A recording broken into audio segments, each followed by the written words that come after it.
Hello, আসসালামু আলাইকুম। সবাই কেমন আছেন? তো আজকে হলো কি ঈদের দিন। আমরা এখন নামাজ পড়তে যাইতেছি আর আমার সাথে আছে আমার ফুফাতো ভাই।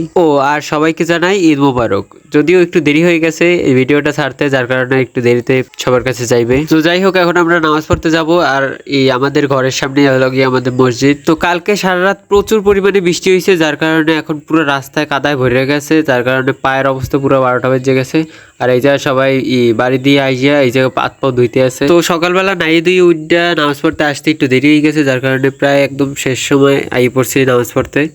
আইয়া কোনো রকমের একটু কোনা জায়গা পাইছি, এই জায়গায় বইছি।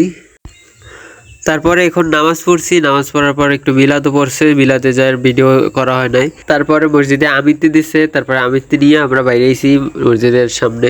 অনেকেই ঈদের সময় কয় যে কোনো মজা লাগতেছে না, ভাল লাগতেছে না, বাট এটা কওয়া ঠিক না। বাট এই দিনটা সকল মুসলমানের জন্য একটা আনন্দের দিন। যারা পুরো রমজান মাস রোজা রাখছে তাদের জন্য এই ঈদের দিনটা একটা আনন্দের দিন। এই দিন সবাই একটু আনন্দ করে, একটু ভালো মন্দ খায়, ভালো জায়গায় একটু ঘুরতে যায়। এইটাই হলো গিয়ে ঈদের একটু মজা। এরপরে বাড়ি দেখেন বাইকগুলো নিয়ে কি শুরু করছে, বাইক নিয়ে তো বাইর পোলা আরো কত পোলাপান সব মগো বাড়ির পোলাপান নিতে শুরু করছে। কি আরে কপাল, বুঝে তারি ঘর বাড়ি হয়ে গেছি হালাইবে।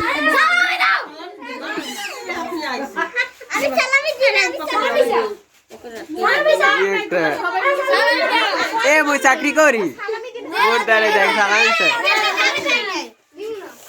তুই দেই কইলি দিছি। তো আর কি কম, বাকিটা যে ইতিহাস হয়ে গেছে। তো ভিডিওটা এই পর্যন্তই। সবাই ভালো থাকবেন, সুস্থ থাকবেন। আল্লাহ হাফেজ।